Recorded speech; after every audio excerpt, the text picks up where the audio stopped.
इसके लिए अत्यंत महत्वपूर्ण है। इस विशेष अवसर पर हम सब रक्षाबंधन का त्यौहार मनाने के लिए यहाँ पे एकत्रित हुए हैं। इस मौके पर हम सबका गोमंतक परिवार की तरफ से पूरे दिल से स्वागत करते हैं। आइए इस समारोह की शुरुआत करते हैं और इस पल को एक यादगार पल बनाते हैं।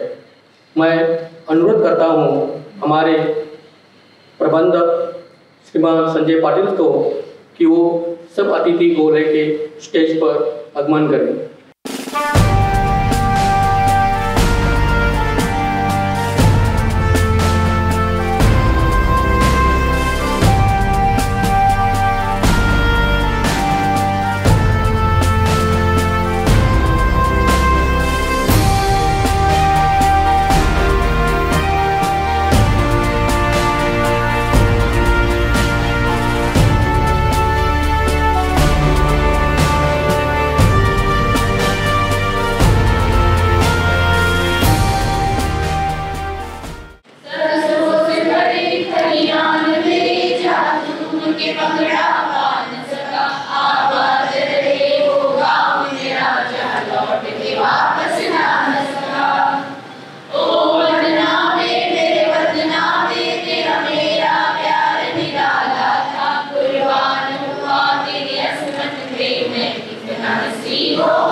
तेरी नदियों में बह जावा, तेरे खेतों